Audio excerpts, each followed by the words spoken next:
Hey everybody, my name is Matt and I am the creator over at Web Games Etc. And this is my little video series on my new RPG Maker MV game, the Wizard of Ooze. And I'm putting this under a little production title of Arcade Dungeon RPG because it plays like an arcade game. It is a dungeon crawler and it's got RPG elements. So this is the second video. In the first video, I walked you through the Apex and explained a little bit of the background about the game. So now here for this video, we're going to get straight into some gameplay. I'm going to use the new game option. And it starts off with an intro that says, "Gather up the Manadu," and it gives you the little graphic there, just in case you don't know what the Manadu is. It's the little blue baubles of moisture around the ground. For magic, blue MP, and life, green HP. Arm and clothe yourself from the chests around the depths, and that would be these little chests that you see around here. Avoid those two oozes up top as long as possible, and that's these little guys right here. Once armed, I recommend fighting the blue one first. Ready? And you can respond in 3 different ways to that. You can respond go, which just immediately starts the game. You can go what, as in that's just not quite enough information. And Apex, which we covered in the previous video. So from here you can go to go. If you're still not quite sure what's going on, you can click on what, and it says use your arrow keys to run. Oh, okay, use your arrow keys to run. Gather up all the blue wet stuff. A little bit more elaborating, and still gives you the little graphic. Open chests for armor and weapons, and save the red guy for last. So now we've been told, blue guy first, red guy last.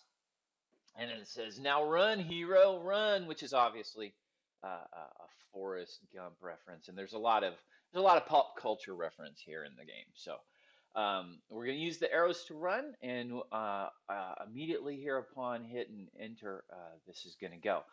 Obviously, this is a little bit of a Pac-Man style of a level, starting off with the arcade 80s arcade reference, nice and strong, nice and early. The only little bit of the difference here is when the monsters run away from you, when the chests activate, it's not because they are vulnerable to being eaten. It is because, well, I've never had that go like that before. It is because they're afraid of you. You open up a chest and you picked up a new item. Now, each one of these items are being declared in this little bit of this animation. And when I got all 3 pieces of armor that completed the suit, it changed my look and feel. And then I picked up that baton, and now I'm going to enter combat with the blue one because I want to do the blue one first. Here in the RPG Maker engine, some things I've done to customize the vanilla build. Of course, I've got my own customized graphics for the window treatment with a little bit of a gradient that I've worked out. Here in the battle background, I've actually bent the default wall that comes along, and I put that on top of the dirt wall and shadowed that a little bit. It gives that a little bit of depth and a little bit of perspective, and it makes a little bit more of a realistic callback to the depths. Go here into magic. You see right off the bat that I've labeled all of the spells. I've color coded them by different aspects. I've got a healing. Your basic healing spell here costs 15 MP. It casts upon the user. It does not have a critical, and it's earth healing. And it's a first level healing spell. So there you go. The next spell we have is a static spell. It costs 15 MP. Your MP and your HP are down here in this gauge. Everybody's pretty familiar with that. TP, this just builds as damage is done and as damage is received. I call these, they call them TP, and I'm just kind of using them as PowerPoint. So cost 15 MP, gain is 5 TP. When you use this spell, you're going to gain 5 TP. You can use it against one target. It does not have a critical. It is earth damage. And it is a lightning strike. It's strong against water, and it's even worse when they're soaking wet. And right off the bat, this is an example of how descriptions in this game are real important. You want to pay attention to every little thing that's said, because every little thing that I have said in here is a clue as to how to play the game better and how to play the game more effectively so that it doesn't feel like you're struggling as you go along. Here is a spell that is more of a skill. It's called Identify. It requires 20 TP, cost is 20 TP. It goes against one target. There's no critical here. It reveals enemy stats and weaknesses, and it causes the state of identified. And when a state is in identified, it has a reduced defense of 10% and a magic defense of 10%. So the idea here is you have to build up a little bit of TP. You have to build up a little bit of interaction with the mob. And then once you have that, you can identify it. And when you identify it, you reveal its stats and its weaknesses. And then, therefore, going forward, you've got a little bit better edge against it, which translates into a 10% reduction of its defenses and a 10% reduction of its magic defenses. This is Hero Shout, and Hero Shout is a spell or a skill that is specific to the hero. Other mobs, there's no other mob that uses it. And it's one of only two skills that are hero based that use the light element. Everything else is either fire or earth or water. So this costs 50 TP. You got to build up some. You got to build up some power points. You got to build up some combat time before being able to use it. It works on all targets, so it's an AoE. It does critical. It is light damage, so nobody can defend against it. You're not going to run into any one of them that has, a resistance against it. It causes a state of confusion, and confusion causes erratic attacking. And it also stuns in that round. In that round that you use it, it stuns. So there's no reply. There's no attack after that. It's like one free bonus strike afterwards. So these are the four that you start off with, and I took the time to explain those so that as we go forward, whenever we're looking at the descriptions of the new spells that come along, you're ready to expect that format. That stays consistent across the game, and after a while, you get used to looking at those colors and seeing very quickly what a spell does. So, since we only have the one offensive spell at this point, and this is our first mob in our first combat, we're just going to go with what we got. We do have the static spark spell. It is an offensive spell. It gets cast. When the ooze attacks, you saw that it was a blue attack and it had watery bubbles coming off of it. That's going to become relevant later on. We're going to hit him with a static spell again. Lightning strike. Boom. He's going to cast water on us. And now our TP is built up to 45.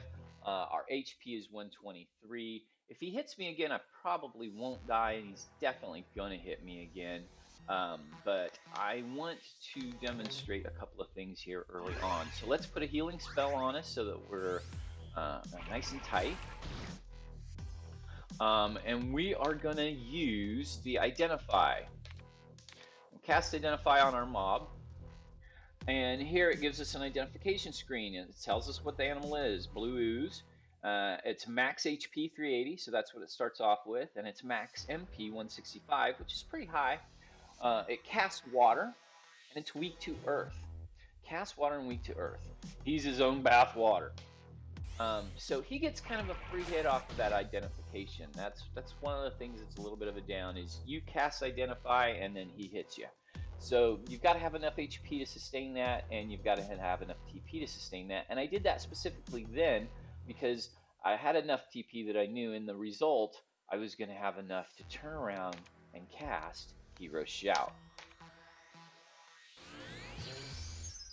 And casting Hero Shout, not only am I going to do a little bit of damage, but he's going to be confused, which gives me one extra round before he hits me, or not, to cast that Healing Surge. Now, when he's confused, he may attack himself or he may attack you, but it's just the most basic attack.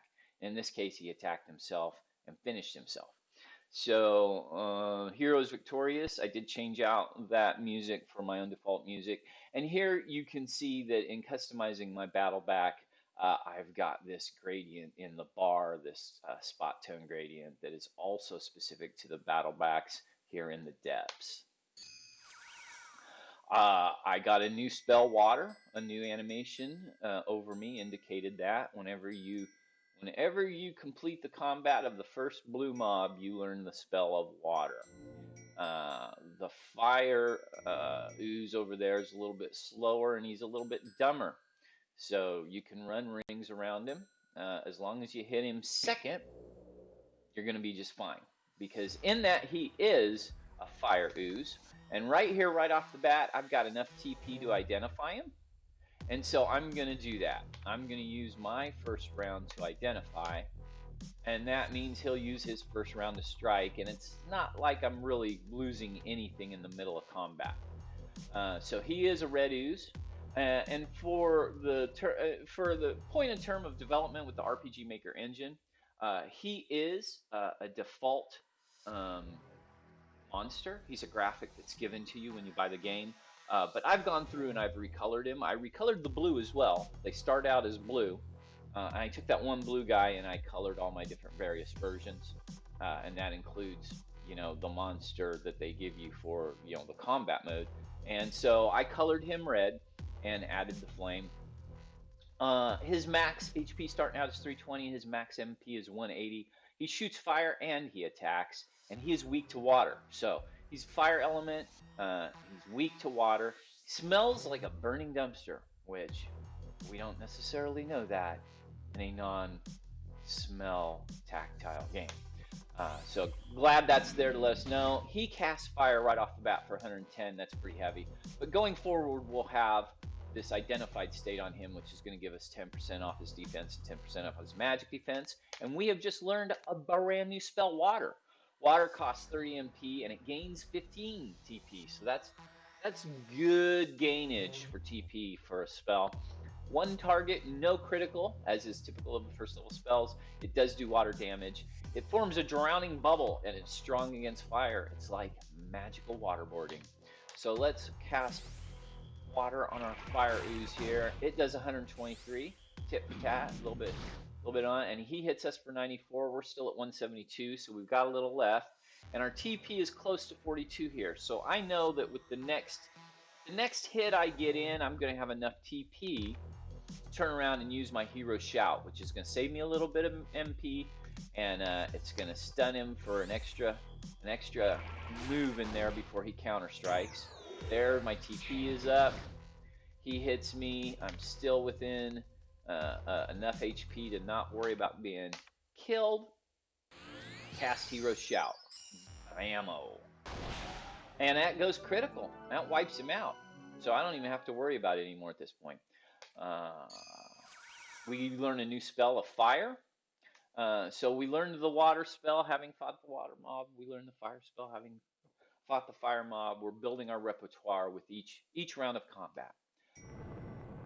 I pick up the last mana ooze. All of the chests are open. All of the mobs are destroyed. So the level progresses. I get another spell called Hero's Blessing. So for wrapping up the level, I got Hero's Blessing. That requires 100 TP. 100 TP, and you cast it on the user. There's no critical. It is a light healing spell, but it recovers 100% of your HP and 100% of your MP. And I give that to you right up front so that you can use that however you want. It may seem like a long way to 100 TP, but as you get down the road into the higher levels and the mobs are really beating on you, you will come to use this especially in the later stages. And then the new fire spell that you just learned from the mob, it requires 20 MP and it requires 10 TP.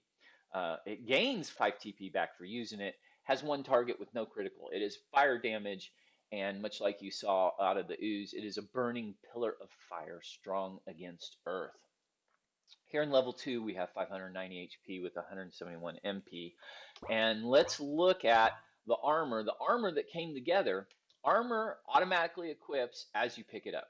And I felt like in an arcade environment where you're moving on the move, movement is important in arcades. You can't just stop when monsters are attacking you or chasing you or you're having to move through a maze quickly. So I made the decision that armor would automatically equip itself, and that once you had the 3 pieces of armor, the cloak and the head and the body, that completed the armor set itself, you automatically updated to the graphics. So you saw that he was naked to start. He now has the graphics of the armor suit, and when you complete the suit, you get the gem. So here in items, under items, you have the suit gem depths, and you can put the suit on the fly. And as you acquire the other suits, you can change in and out. That becomes more relevant, obviously, as we go down the road. You've also picked up the weapon. All of that gets automatically equipped. So here is the weapon we picked up out of the green chest. It has a resistance against water, an additional 1%. It's weak to fire, down 1%. It adds a +7 attack, which is pretty good for a green weapon. It has a magical defense of 2, and it has a hit +1. Each one of these icons is color coded according to the element of the item.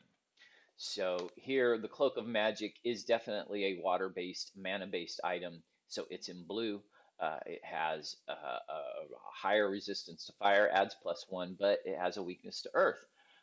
It has a defense +1, a magic defense +3, and a magic evasion +1. And those are all color coordinated according to their elemental category. So as it goes with head and the skull cap, earth +1, water -1 for resistance, defense +1 because it is an armor piece weapon, luck +3. Luck and agility are the only stats that don't have their own base element. And then a critical rate +1, which is a fire element. In our burlap armor here, which is green, it's a life based. We have a resistance of water +1, fire -1, defense +1, max HP +3, evasion +1. And the accessory that you pick up is the gold ring. The accessory does not complete the suit, but each suit of armor has its own accessory. So whenever you're clearing a level and you're finding all the armor pieces, if you want to find everything, you will search also for the accessory, and you will search also for the hidden weapon. So every suit has a complete ensemble, but you get the graphics for the suit by acquiring the 3 majority pieces, which is the cloak and the head and the body. Here the accessory is a gold ring, but it is a mana-based property. So it has fire resistance of +1, it's weak against earth at a -1%, has +1 defense, max MP of +3, and a magic reflection of +1, which you wouldn't think is quite a lot, but I do see the magic reflection kick in combat in the next level, which is level 2. If you do not want to know the secret of this level, you don't want to have a spoiler, you want to discover it for yourself, you should bail now. At this point, we're just going to look at the level 1 completion, and it's going to show us right here that the secret level of level 1 is not complete. And you might ask yourself what that is. You might want to know, so you'll watch the rest of the way. There's also a hint here where it says, coming up in the dungeon, find all 3 keys to escape, find 4 pieces of equipment. Those are the 3 armors and the 1 accessory like we talked about, and find the tool to solve the secret of level 1. So right off the bat in the hints, it tells you that you have to go to the 2nd level to find the tool to solve the secret of level 1. So you can't solve the secret of level 1 without going through level 2. And if you don't want to know what that involves, you might want to turn around and advance to the next video now. But for all of the rest of us that are here to know how the game is played, there's this little bit of this crack right here in this wall that says, there's a little bit of a breeze through here. I bet I could dig through there if I had a tool. So that's the unsolved secret of level 1. You can't solve it as it is. You've got to go into level 2 and complete that. If you do not want, through the course of the game, if you don't want these little hints, if you want to figure it out, stumble upon it all by yourself, you can come here into your items, and you can come down to the hints gem, which turns hints on or off, and that brings you this little choice, and you can say turn the hints off, and you saw that dynamically in real time. It turned those off. You can always turn them back on in the same exact way. Turn hints on. So there those are. Uh, these are the ads. These are the dreaded ads. They do not pop up during gameplay. They do not interfere with action levels. And I made this really conscious decision where, I wanted to have a place to promote, my other interests. My other interests are my comic and movie collectibles that I sell. I've been selling comic and movie collectibles. I've been collecting comic and movie collectibles since the 1980s. I've been selling them since 2000, 2001. I worked for First Team Press for a while. I was a personal assistant for James O'Barr, the creator of The Crow, for a couple of years. And during these times, I had the opportunity to buy comic and movie collectibles directly from the manufacturers, directly from the publishers, directly from the artists. And since I knew that I was getting them directly from the manufacturers, directly from the printers, and directly from the artists themselves, I knew that they were legitimate. And, I saw secondhand all of these secondhand comic and movie collectible stuff that was traded. And I know, all these signatures on eBay, these are fraud, large percentage of them, whatever. And so I am able to rest assured, and I'm able to sell these with my personal guarantee and certificates of authenticity. I know that they're legit and original because I bought them myself from the manufacturers, from the artists, from the publishers, from the printing houses. None of my stuff is sourced secondhand. And then some of my other ads relate to my web comics. I've been doing web comics in Flash since 2000. I've got, 300 something comics up online, different various titles, and you can source all of those at webcomicsetc.com. These ads are only in the in-between screens, and they don't ever interfere on the action levels. They don't ever pop up during gameplay. You see them when you run through your level up and you read your hints or not, and you can turn them off in the Apex and you can turn them off with the gems. So even if you just don't want to see them, you turn off the ads and you turn off the hints. Let me see if did I bring both gems? I did not bring both gems. But when you turn off the hints and then you turn off the ads, all you get is hey, level 1 up is completed. It tells you whether or not you accomplished the secret, and it has the area where the hints would be turned off, and it just tells you what's coming up. So you can play it all natural with no hints. The only thing it does is tell you whether or not you completed the secret level, and it tells you that you can go to menu item achieved for accomplishments. And so if we come here into menu items and we go to achieved, we see that we have 2 kills. We see that we opened 6 chests. We found 1 weapon, 1 accessory. We found 3 pieces of armor, and we picked up 63 items, which relates back to the mana pool. What else? From here, we can save our game. I'm using the extended save plugin in the Yanfly plugins.